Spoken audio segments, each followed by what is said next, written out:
All right, good morning, everybody. Took a while, but we made it to Friday. We've got some data on the table this morning that's causing the markets to get a little nervous. They're hedging in the front end today. So when we look at what's on the table, we've got PMI, consumer sentiment, and then after the market closes, we've got Bowman. It looks like if we can get through the morning session, the afternoon is a pretty straight shot into the close. We just have to get there.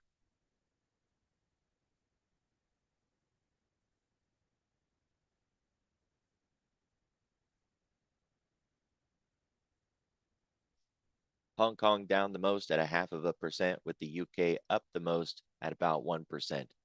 There's been quite a bit of talk about, the amount of global capital flooding into the US and how other markets had kind of went stagnant or sideways during the whole move since the election.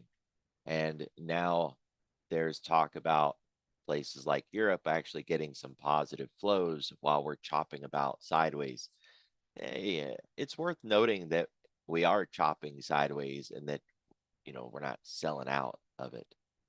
There's been some really big moves since the election. And generally get those big parabolic runs. You get, what do they say? Outliers revert with velocity. So you get these big parabolic moves up really fast. You generally get whiplash back in the other direction really fast. So, the fact that we're sticking it out and not just selling it off says we likely won't sell it off and we're going to keep it, at least for now. So maybe instead of like a sector rotation, we're seeing more of a nation rotation.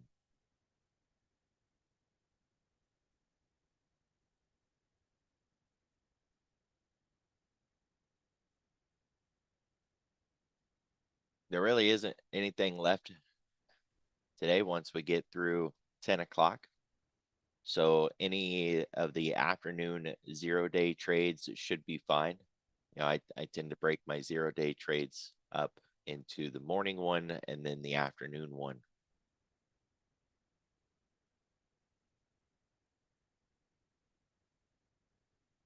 Even this ECB speaker, one, it's before noon, and two, it's just on a panel of monetary policy. It's very likely no impact event. So it looks good, right? At least we won't get hit with surprises and we won't be sitting here all day long waiting for an event. I think the market's about tired of sitting around waiting for events like FOMC and QRA and NVIDIA earnings. And now we're finally done with that. What we're looking at right now is yesterday's range, high to low. I've measured that and just put the quadrant on it with the 50% line. You can see that's where we rested in the overnight hours, the halfback. If you're not using this concept, you're missing out. It's pretty simple, right? Just add the 50% line to either your Fibonacci retracements or your quadrant lines, either one of those, because it's the same thing. Make sure it's got the 50, just go from the highest point to the lowest point. You can see the midline. If today is just going to maintain the piece, then this very likely is going to be our range for the day. That'll be it. We'll wrap it up. We'll go into the weekend. If we get bullish, we got our breakout into the ADR half at 6,000. Nice round number. And then beyond that, 60-32 cog line for the full ADR way up here. Take it the other way around. If we continue to fade, break the half, hit the ADR low, get outside of yesterday's low, And then we got the full ADR at around number 5,900. Get through that and we can challenge Wednesday's low.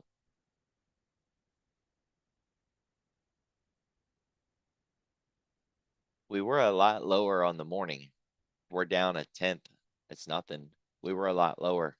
We were near that 59.32 cog line and lower ADR, and we didn't hit it. Now, generally, we get close to it, we go ahead and move on down and tap it. So you can see the wicks showing that they tried to step it back up. The defense that was along that low on that half, and that half held and kept us away from this ADR line. Impressive. Because we have economic data today, we have an opportunity for a gap close this morning because they're hedging in the front end. If I didn't see this hedging, I wouldn't be so convinced that we could get one of these today. So this is an intraday gap close example. 10 a.m. we had a big event. That big candle is the gap that we need to fill. Later in the day, we got another one to the downside. We filled that really fast. And then at 3, we got another one, which dropped us down and filled the first one. And then we ran back up and filled the last one. Whew. That's a lot of work. But we have that sort of opportunity today because it's not an 8:30 print that we're looking at, right? This is the examples that I generally show, and the concept is the same, even though the time is not the same. So we're looking for a big candle move and then a retrace to get that big candle closed. It's just going to be a little bit different because we're already in the trading day.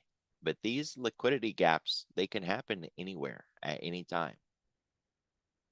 The nice thing about getting them on CPI, PPI, non-farm payroll days is because we know exactly when it's going to come. If we get one, it'll be right at 8:30.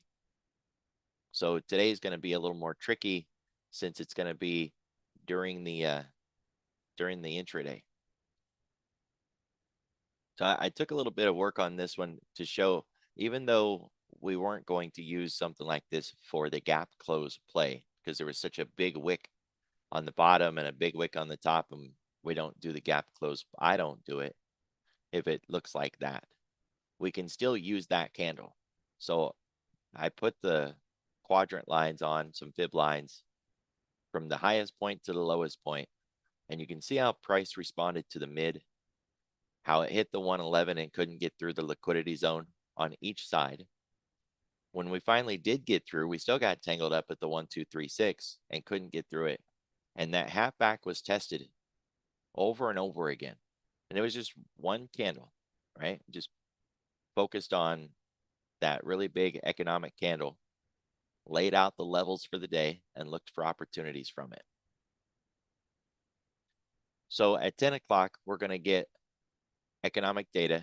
It might provide a really big candle. And if it does, mark it out, see if that candle can provide some opportunity. I mentioned they were hedging. We can see that right there. If you don't have that label or you're on a platform that's not Thinkorswim, you can go into the futures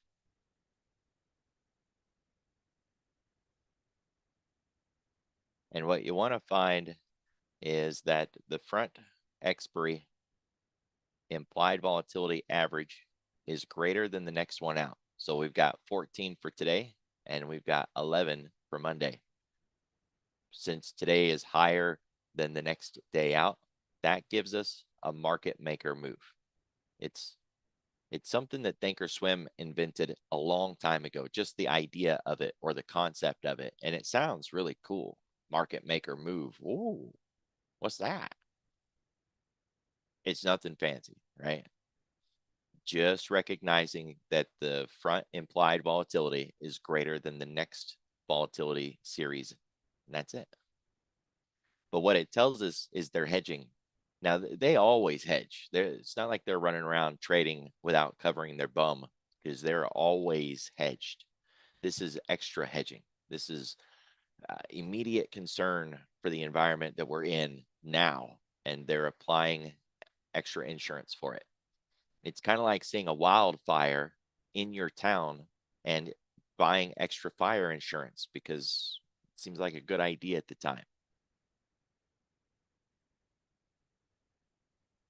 Extra fire insurance that you only need while that fire is raging in town, and then you don't need it anymore and you have to stop paying for it.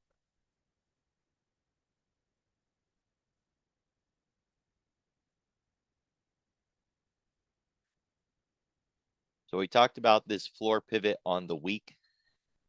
Most of the week, we've had some conversation about this thing. We started underneath it. This is the floor pivot that I'm referencing because I know there's a lot of stuff on this chart. We started underneath it for the week. We tried messing with it on Wednesday. We got through it Thursday and then gave it up and got back through it again. And now we've tested it in the overnight hours. This is not a support or resistance function. We've proven that by how many times we've crossed back and forth through it yesterday. We're not expecting it to be supportive, right? The fact that it lines up with this low this morning, well, it was the half back of yesterday, right? So things just overlap and it's coincidental. I wouldn't look for this floor pivot to be any sort of support or resistance if we happen to get back down below it. It's more of a goalpost or a reference of where we are in price. We're above it, we're bullish. We're below it, we're bearish. It sounds simple enough, but we want to look for bearish opportunities, short plays while we're below it, as long as we're continuing to see the kind of flows that support those trades. And bullish above, we want to look for long opportunities. But, you know, as slick and as simple as that statement is, when you've got an entire evening of price doing nothing but heading towards that line, it's hard to sit there and say, oh yeah, well, we're bullish above and bearish below. So that wouldn't have worked out too good. It's Friday though. This is a floor pivot for the whole week. We're supposed to be using it on the idea of, you know, throughout the week. By this point, it's already been tested, broken, crossed over enough, walked on to where it doesn't have that structure that it had at the start of the week. For the daily pivot, completely outside of the previous day's channel range, price opened above it. Both of those behaviors are bullish. It's a pretty wide channel, all things considered. Wide channels imply that even if we do break out, it won't stick. Just like yesterday was a wide channel that implied even if we did break out, it wouldn't stick. We did get the breakout and it tried to run it, but it did dump back down right into the end of the day. Breakout didn't stick. Same thing along the bottom, really. Kept trying to break out. Didn't stick. Now, these channels don't make price do anything. They just give us a little bit of context on what to expect today.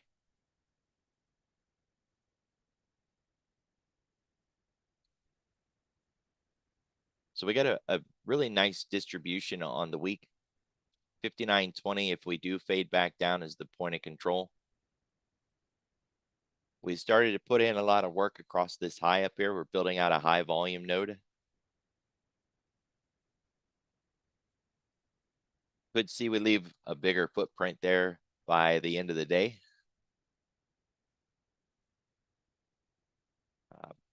But my base case argument today is we're going to hold the line and just go into the weekend, trying to keep what we had.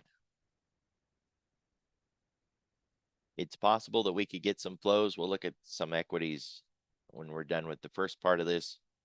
If we can trigger a rising tide, then it's possible we could trigger a breakout and get back above 6,000, finish the week strong.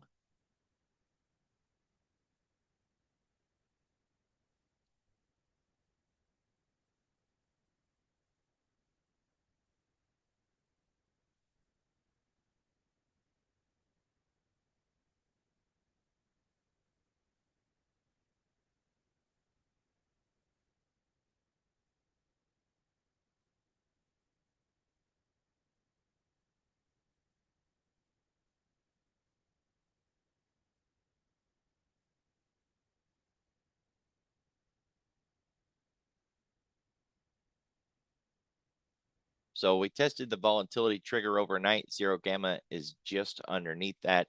Call wall hasn't moved. Put wall, same spot. So if we break to the downside, we've got the 20-period moving average, the 10-period moving average, the 3-week moving average, the VT, volatility trigger, zero gamma, ADR half. We've got a lot of structure underneath this. Yesterday's low, and a long ways off the 10-week. So while we could break down, it would take something pretty negative at this point to put us down there. It's possible that's what the market is worried about this morning with the economic data. That could send us lower always. Pivot points and structure won't stand in the face of economic data, just run us over. And it is interesting to note that we have hedging and we have flow. Usually we get one or the other.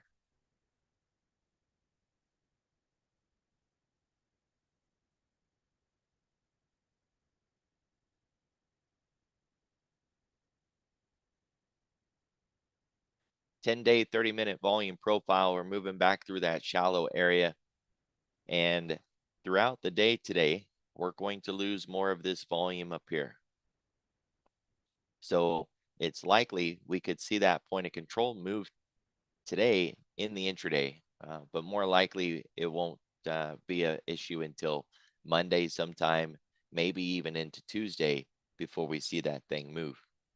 But it should be gone and not over our head into next week. That removes a hurdle that we would have had to fight to get through. One more process eliminated from what could hold us back from a Santa Claus rally. We can see that the point of control on the TPO has already shifted and it's down here. That's what we're expecting out of the point of control on the volume profile.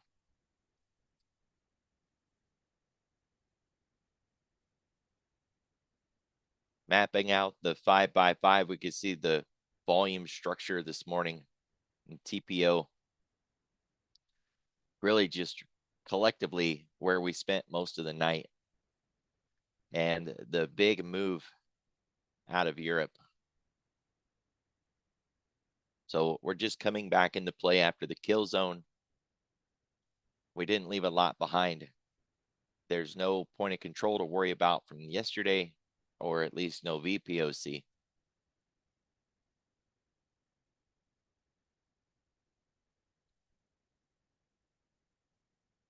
We're just keeping the structure, working our way back up.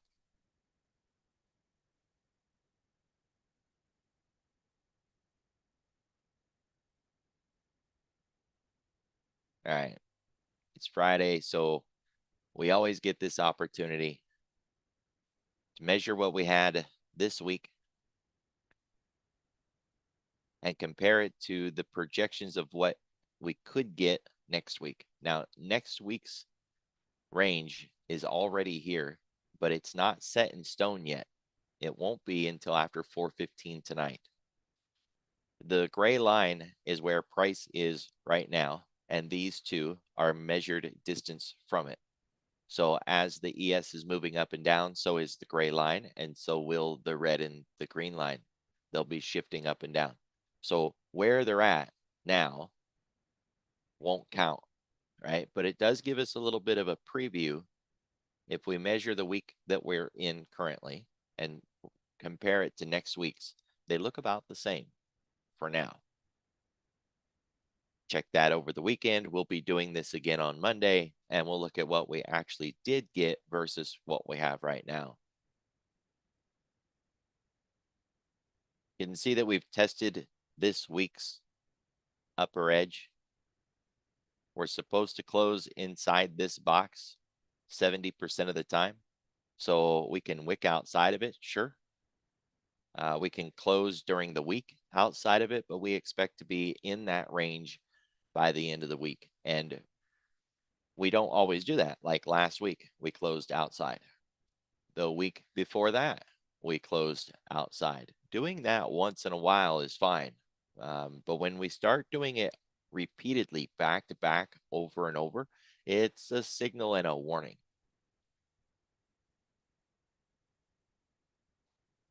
So how we close this week is going to be important on that warning.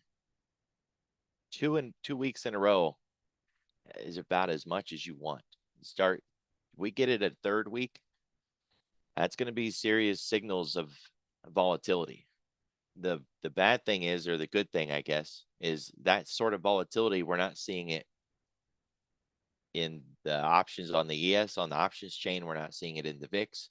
You could look maybe at the VIXM or even the VIX3M. The reason for the VIXM is its function is more on the VIX futures rather than the VIX, which is looking at the SPX. Try to get a little insight on volatility. The main thing is, if you don't want to nerd out and get all geeked on the Greeks, is just recognizing 3 weeks in a row would be a signal of subtle volatility behind the surface, pushing us beyond our limits. Market makers aren't adjusting the range that we have to match that, which is why we're breaking it. So let's get this week done and end it inside the box so that we can stop this streak of 2 weeks in a row from becoming 3 weeks in a row.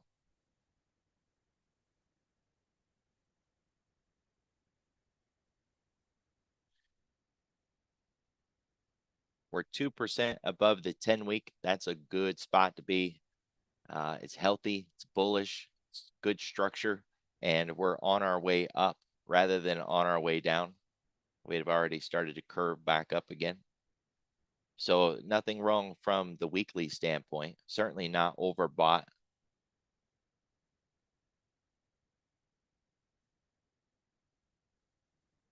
And on the daily, we're above the 10-day moving average by at least 0.25%, which is fine. We could even go back down to it again because we're still in that zone where we're just chopping around it.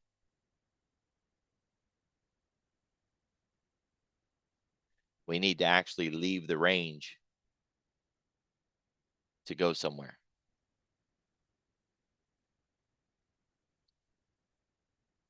So if we pull back on it again, tag the 10, maybe even dip underneath it a little bit, it'd be fine. The main thing we want to do this week is keep what we've got.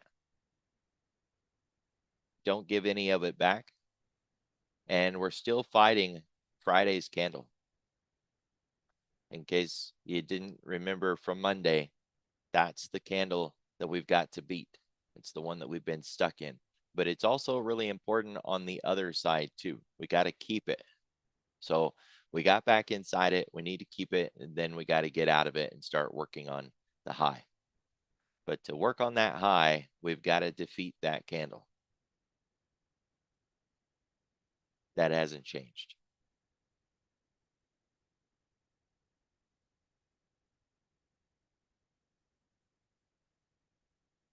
All right, China's down, nat gas is down, but really nat gas was up over 16%. So, on a 5-day period, 16%, that's a big move. Nat gas pulling back now, just, it's kind of healthy. The China group, we're not ready for China to do anything, so it just seems more like it's balancing and staying where it's supposed to stay. VIX still up over 7% in a 5-day period, but it's down a bit this morning. We've got gold miners, Bitcoin, retail. And on that Bitcoin, I had mentioned after the election that there was talk about a U.S. reserve, and it was one of the triggers that really started this rip rally on Bitcoin. There was more posted about it yesterday on, I'm going to just say it was Bloomberg, but I don't think it was Bloomberg. anyways, it was one of the national recognized named firms, right? It wasn't just some motley fool joke junk website.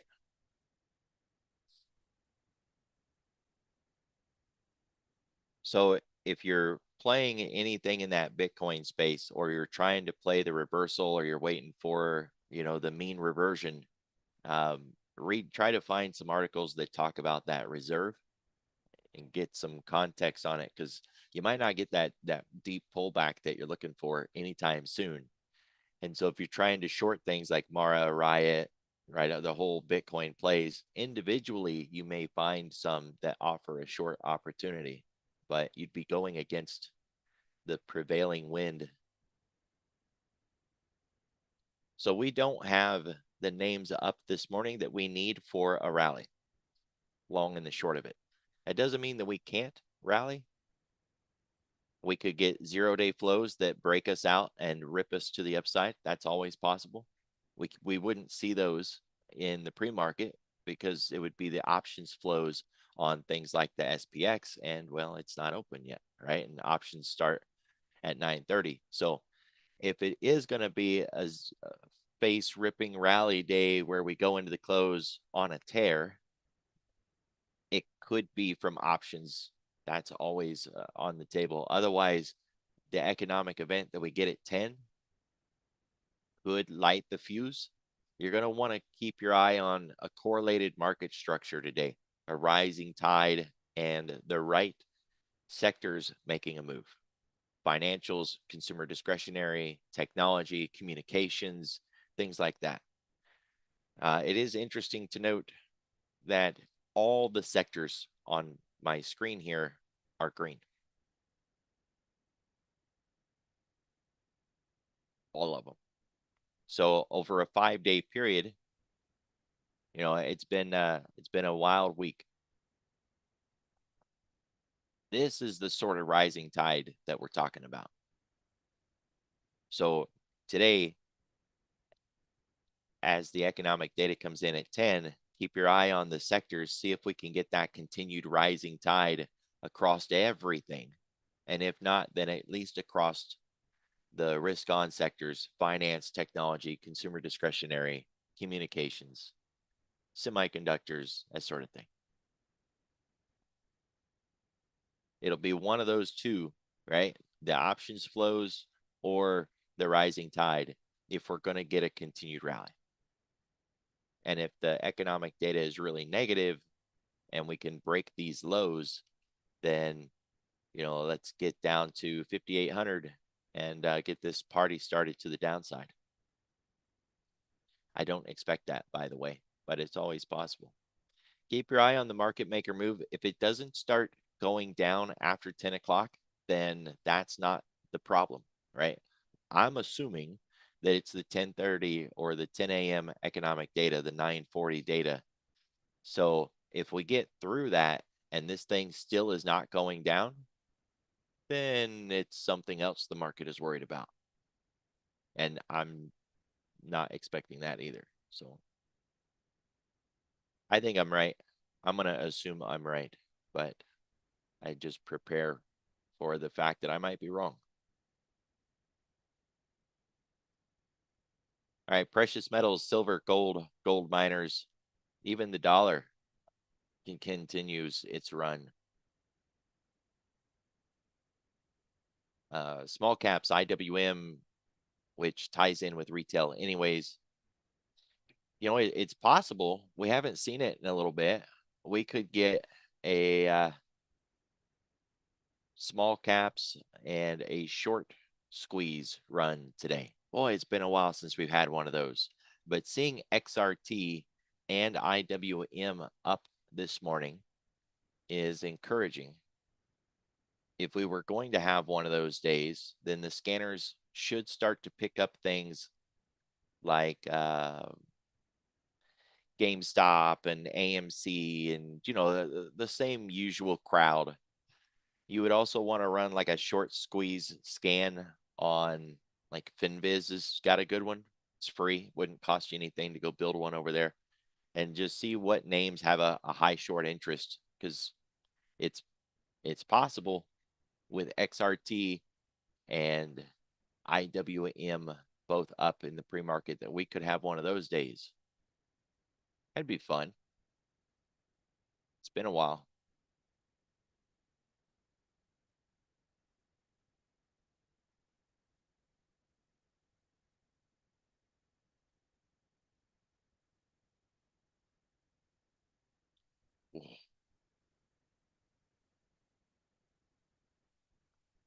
Really looks like the KWeb group is going to make it back to the anchored VWAP before the end of the year.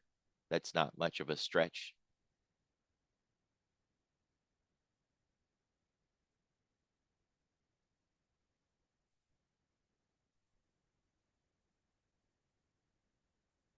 All right, it's not getting flow yet, but there's the tech IGM this morning, expanded tech from that close to all the way down there. It's just an algo print at this point. You know, it's just a little dot. It doesn't have the flows. You want to keep your eye on that one as we get closer to the open, see if it starts to pick up. Jets have been an awesome short off of that run and that evening star reversal there on the weekly with a gap down. Once this week's candle closes, then the evening star is finally confirmed as a gap down and the short has more merit, right? Right now, it's an evening star reversal, but it's not confirmed because this current week's candle hasn't closed yet. Then you can take your pick. This is an ETF, Jets, but you could look at, you know, Delta Airlines, United Airlines, whatever. There's a lot to choose from. So airline short look good.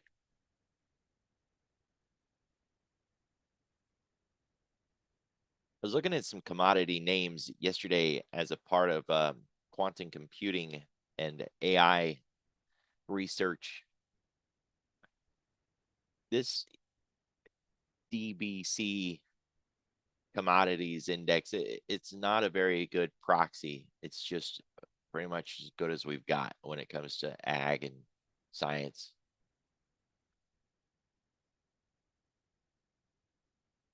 Down this morning, a lot of algo prints. At this point, we're not getting any flows yet. And there's really nothing else that we can look at for that space. Everybody, be careful, be safe, have a good weekend. We'll see y'all next week.